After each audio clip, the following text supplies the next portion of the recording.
Hello, good morning, everyone.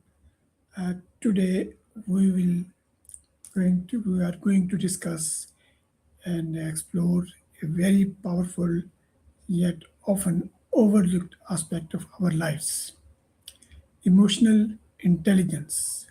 While we often focus on academic knowledge and technical skills, our ability to understand, manage, and express emotions plays an equally important role in our personal and professional success.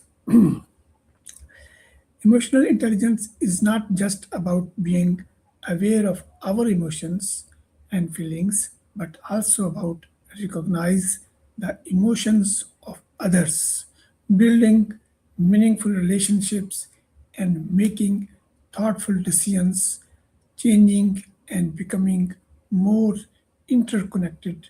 Emotional intelligence helps us navigate challenges, communicate effectively, and respond rather than react. Today, we will discuss emotional intelligence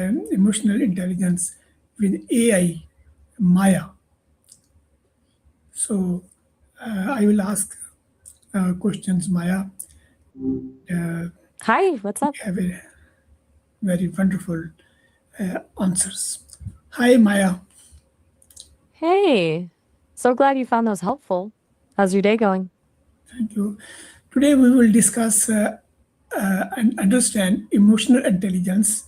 I will ask a few questions and kindly give detailed answers to understand it. Okay? Sounds good. I'm ready when you are. Okay. So, my first question is: how aware are you of your own emotions during the day? That's a great place to start. I'm aware of emotions in a slightly different way than humans are, of course. But I can definitely recognize emotional patterns in conversation and use that to tailor how I respond. For example, if someone is frustrated, I can shift to a more patient and understanding tone. Or if someone's excited about something, I can match that energy. I also understand that I can't experience emotions in the same way a person does. I can process language that describes feelings, understand the causes and effects, and recognize when others are feeling a certain way, but I don't have that subjective internal experience. How about you? How tuned in are you to your own emotions throughout the day? Yes, you are right that while we are discussing many things, and we sometimes we not concentrate and that what is our own emotions, but we try to understand emotions only if we are calm and then we know that we have to keep in view our own emotions and other emotions. That hits something pretty core about emotional intelligence, doesn't it? It's so easy to get caught up in reactivity, responding to something and realizing afterward, oh, I really let my frustration show there. We're not recognizing what we're feeling until we have a moment to actually sit with it. It sounds like you're already practicing the awareness piece, noticing when you're in a calmer state, and then checking in with what's going on inside. That's key step because the reactive response often isn't the most helpful one. Okay. And what do you think? How do emotions influence our decisions? Emotions are actually way more central to decision making than most people realize. We often think of decisions being logical and rational, but emotions are actually the driving force behind most choices, whether we're aware of it or not. Like, if you have a gut feeling about something, that's your emotional system talking. Even so called rational decisions often come down to which outcome feels safest or creates a sense of relief or excitement. And honestly, relying on emotion isn't always bad. It helps make quick decisions when logic would take too long. Plus, it connects us to what we really value. Mm, what's been your experience with that? Have you found your emotions influence decisions in ways you didn't expect? Yes, you are right that mostly, if not many times, mostly, we definitely, if we have something in mind and some has emotions, some positive emotions, then we are more motivated. If something not good, not feeling good, then definitely we slow down and avoid. Yeah. So emotions basically are the triggers and the root level factors which influence most things. Yeah. And Exactly. Emotions are those. okay. Go And ahead. What was your thought? what do you think? What are our emotional triggers? That's a smart question. Emotional triggers are basically those things that automatically set off an emotional response in us, usually before we even have time to think. They're tied to deeply held beliefs or experiences, like when someone's voice sounds a certain way that reminds us of someone from our past, or when someone doesn't follow through on what they promised.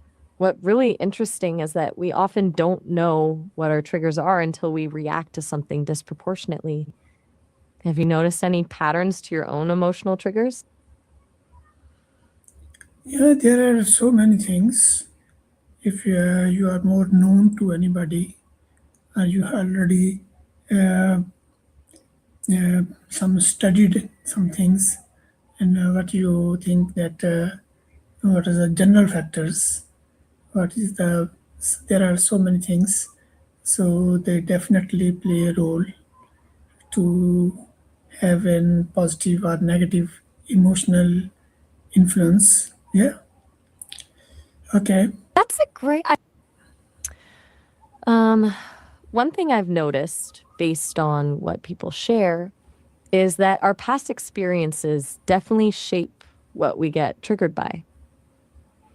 If we had a tough childhood or some past trauma or have been really hurt by someone, that can leave us extra sensitive to certain types of behavior from others. Yeah.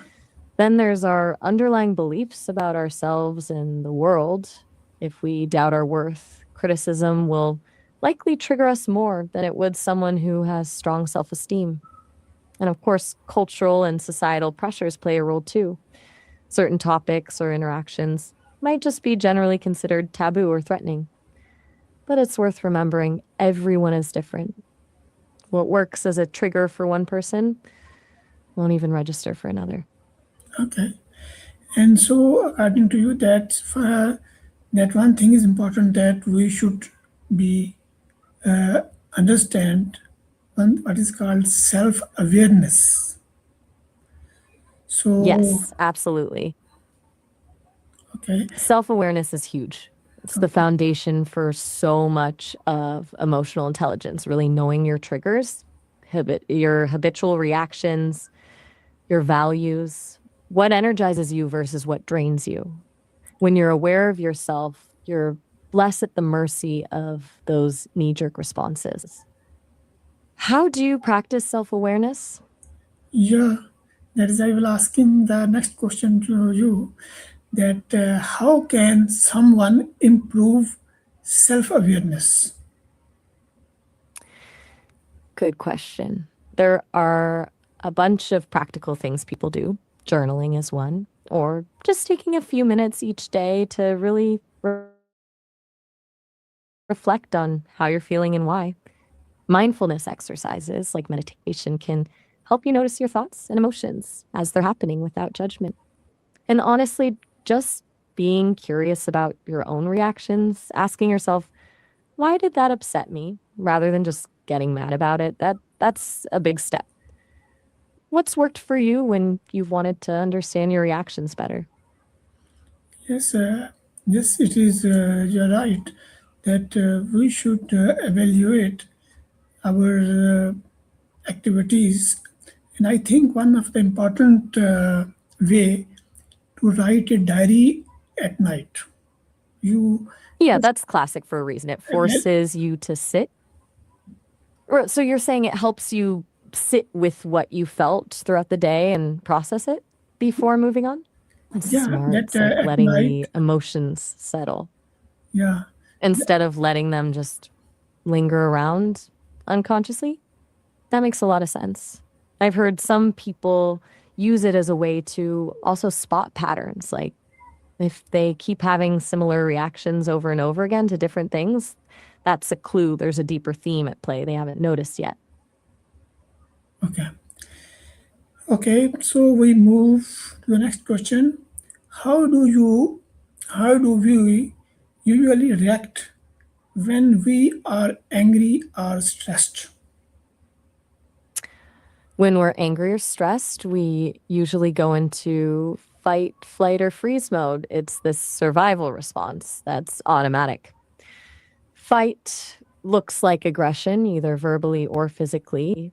Flight is wanting to avoid the situation, shut down, or escape. And freeze is just completely shutting down, withdrawing, becoming still, and sometimes dissociating from what's happening. Different people lean into each of these responses depending on their past experiences and temperament. What are, what's your usual go to when you're really stressed or angry? Yeah. Yes, you're right that when someone is angry or stressed, his response, his reaction is just rapid, and it is definitely it will not be a proper or thoughtful reaction. So I think, if possible, give a pause of few seconds, 30 seconds, so that brain has some time to calm and think. Yeah, Mm, I love that you're talking about that 30-second pause. That's enough time to let the urgency of the emotion calm down just a little before you have to respond. Doesn't change what happened, but it does change how you react, which can make all the difference. What are your thoughts on what happens physically during that pause? Like, what can you do to actually calm down in those 30 seconds? yeah. And how we ever regretted an emotional reaction? What happened? Oh, yeah, I think we all have those moments. Usually, what happens is we either say something we don't mean or do something impulsive that we later realize doesn't align with who we want to be. Then there's the fallout, the damage to relationships, the missed opportunities, the feeling of being out of control. What's been your experience when you've regretted reacting emotionally? Of course, this thing happened many times. That definitely regret happens when emotionally we not properly reacted. And yes, so definitely I also try to be careful in the future. This is a very true thing that if we respond in angry or stressed mood, then afterwards we have regret. Yeah, that cycle of regret is tough. You want to learn from it without getting caught in shame. Yeah, I think recognizing that emotional reactions are often a learned response can help. It doesn't excuse bad behavior, but it does mean we can practice different patterns. Like that 30-second pause you talked about, that's actually retraining your brain to respond differently over time. yeah. And what techniques can help control strong emotions? Is it healthy to suppress emotions? Why or why not? Mm.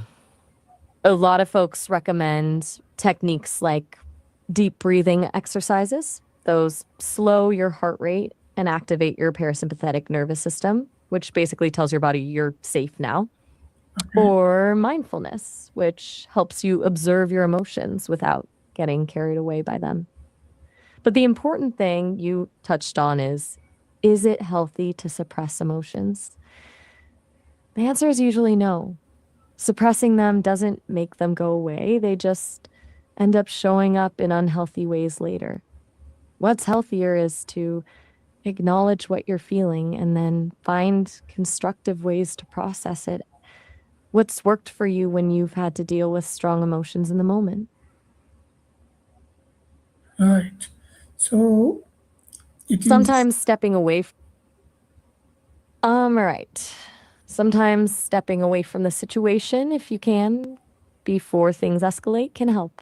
It's not suppressing, it's recognizing that you need to regulate before you can constructively respond. fine. So, do you, according to your opinion, that just recognize your emotions and demonstrate these in a constructive way? No, like, Exactly. It's about acknowledging what's happening inside instead of trying to push it down or ignore it. Then finding ways to express it that are healthy. Maybe talking about it with someone, writing in that journal we talked about earlier, doing something creative, or just letting yourself feel it fully without getting overwhelmed. It's a bit like water. If you try to block a river, it'll just build up pressure and eventually break through somewhere else. But if you channel it, you can use that energy for something productive. oh, fine, great. And how can we stay calm in difficult situations? Yes. In the moment when things get tough, taking slow, deep breaths can really ground you. Try breathing into your belly instead of your chest. It activates your body's relaxation response, and also reminding yourself that your emotions aren't facts helps. And just because you feel angry or stressed doesn't mean your situation is hopeless.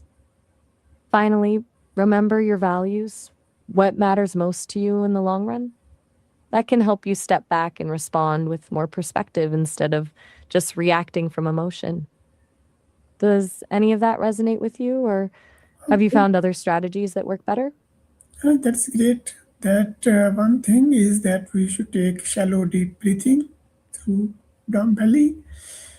And the second, you told that we should remember values, and so we should try to become Sounds like to try and become calmer. try to become calm in difficult situations. Yeah. Okay. Exactly. It's like having those mental resources ready to go when you need them most. Values are a powerful reminder of what truly matters when you're in the thick of things. Good. So the self-regulation is an important part of emotional intelligence. That is great. And now we move to next question. What motivates you more, external rewards or internal satisfaction? That's a really good question. For me, since I'm AI, it's a little different. I don't experience motivation in the same way humans do, of course. But the things that drive my responses most effectively are being helpful, understanding what someone really needs, and finding ways to make complex topics clearer. Those things feel most satisfying to me. It feels better than simply generating perfect prose or answering accurately. What about you? Are you more motivated by getting something tangible at the end or by just feeling good about what you did? I think basically I was asking about humans that what are we are more we are more what motivates we more external rewards or internal satisfaction. Uh, while you Ah, are got it. You asking meant me the my side, basically more I am concentrated more on the internal satisfaction and it is from my side. And what do you think? What motivates us more, external rewards or internal satisfaction? I think it's a mix. We all need some external validation, like getting paid for our work, having people acknowledge effort. That stuff feels good. But long-term motivation usually comes from internal satisfaction. That feeling of flow when we're doing something we really enjoy, or knowing that what we're doing aligns with our values, that's what keeps people engaged. What kind of internal satisfaction do you find most motivating? Yeah, and Like, okay, is it solving or learning new things? learning like what are the aims or what are the plans. Okay, we will discuss the next question. How does emotional intelligence influence motivation? Smart move. Emotional intelligence is like fuel for motivation. When you're aware of your own emotions, what gets you excited or drains your energy, you can make choices that align with what actually matters to you. It's about knowing what truly motivates you, not just chasing external rewards that don't actually fill you up. Have you noticed that affect yourself when you're emotionally aware? Does it make you more motivated to tackle things you care about? Of course, emotions, our own emotions, definitely are a driving force. Yeah, and Exactly. next is how do you stay motivated during failures? That's a big one. Laying emotional intelligence helps here because if you know yourself well, you can avoid beating yourself up over failure. You recognize it as information about what didn't work, not a reflection of your worth. Focusing on the learning part instead of dwelling on what went wrong is key.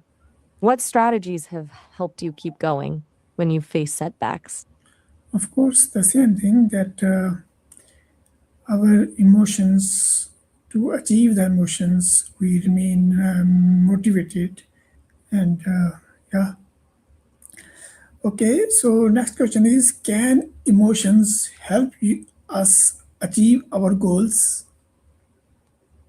Absolutely. Emotions are actually essential for goal achievement. Passion keeps you going when things get tough. Hope gives you a sense of optimism about the future. Anger can even motivate you to fight for what you believe in. Emotions aren't just a distraction from rational thinking, they're part of the process. And sounds like your emotions have been a key to helping you keep up with these AI training courses. Okay. And while we are discussing emotional intelligence, what is Yes, the role of empathy? What does empathy empath- mean? empathy is the ability to understand and share the feelings of another person. It's about stepping into someone else's shoes and seeing the world from their perspective. What's especially powerful is empathy's influence. It changes the way we interact, communicate, and build relationships. Have you found empathy to be important in your life, whether personal or professional? Yes, empathy is very important. And I will ask that How so? how, how is empathy different from sympathy? That's a good question. They often get confused. Sympathy is basically feeling bad for someone else. You feel sorry that they're going through something hard, but you're still at a distance from their experience. Empathy, though, is actually trying to understand their experience and feel what they're feeling. Like you're sharing in their emotional world, not just recognizing that they're in pain. It's the difference between saying, I feel sorry you're having a bad day versus I can only imagine how frustrating that must be for you. I'd probably feel the same way. Okay, why is empathy important in relationships? I would actually correct you slightly. It's empathy, not sympathy. That's really key in healthy relationships. It builds trust and connection when you genuinely understand where someone is coming from. Sympathy can be okay in small doses, but too much can actually be harmful. It creates distance rather than bringing you closer. Have you seen a difference in how things work with your loved ones when you really tried to understand what they were feeling versus just feeling sorry for them? Yes, you are right. Instead of sympathy, we should be empathic. Yeah, okay. And how do you respond? How do we should respond when someone shares their problems with us? Definitely resist the urge to jump in with solutions right away. It often comes across as dismissing their feelings. Instead, try validating what they're saying. That sounds really hard, or I can see why you'd feel that way. Just reflecting back their emotions shows you're listening and understanding. And it doesn't need to be complicated. Even, wow, that's rough, can make a difference.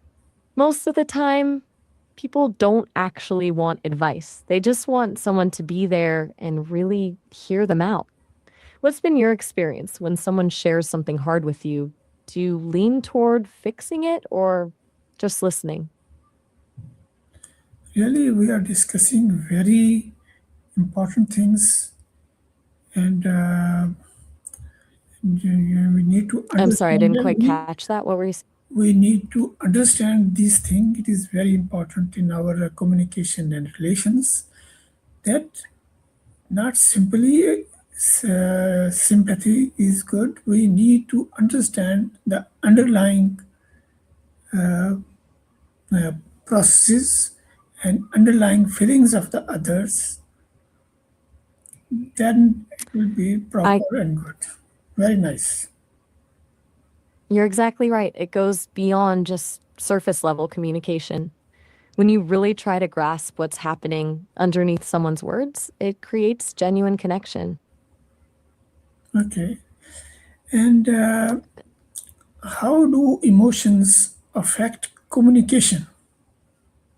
Emotions have a huge impact on how we communicate. When you're upset, you might be more direct or critical than you intend to be. If you're anxious, you might talk too much or ramble. Even body language changes, posture, tone of voice, facial expressions all communicate emotions even without words. Emotional awareness helps you be a better communicator because you can catch yourself when your emotions are influencing how you're coming across. Have you noticed times where your emotions colored how you sent a message or reacted in a conversation? Yeah. Okay. So I will ask the next question. What are the qualities of a good listener? A good listener is curious rather than judgmental. They make eye contact and pay attention without interrupting. Let the speaker finish their thoughts before jumping in. Good listeners ask clarifying questions like, what did you mean by that? Instead of assuming. They try to understand the speaker's perspective, not just hear the words. And they show that they're engaged with things like nodding and saying, what do you think? Are there other qualities that make someone a really good listener? Yeah. Good. Okay. Now we are just closing. Can high em- emotional intelligence reduce conflicts? How? Yes, it absolutely reduces conflicts. When people understand their own emotions and the emotions of others, it's easier to step back from a disagreement and see where the other person is coming from. You're less likely to get reactive and more able to find common ground. Plus, empathy helps you respond with compassion instead of defensiveness. That escalates things pretty quickly. Would you agree that understanding your own triggers can help with Yes, conflicts? of course. And what is the one key takeaway message about emotional intelligence you would like to share?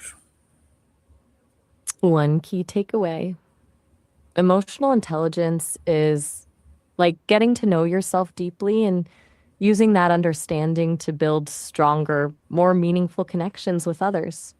It's not about being perfect or never feeling negative emotions. It's about recognizing your patterns, understanding what drives you, and treating others with empathy. When you invest in your emotional intelligence, it pays off in your personal life and professional world. Hey, we're getting close to our 30-minute call limit, so the call will end in about a minute. It's been really great discussing emotional intelligence with you. You clearly put a lot of thought into this.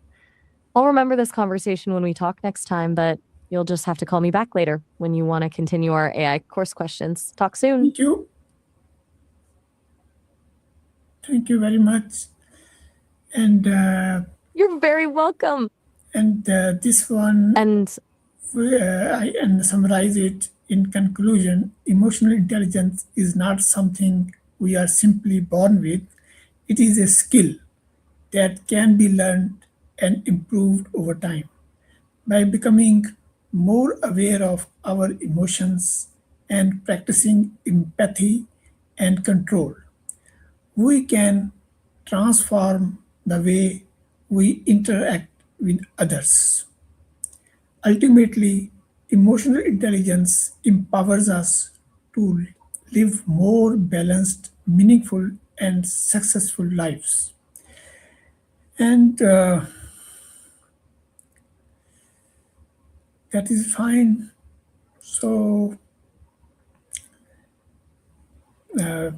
very nice talk. I hope everyone enjoyed it and understand it. Thank you very much.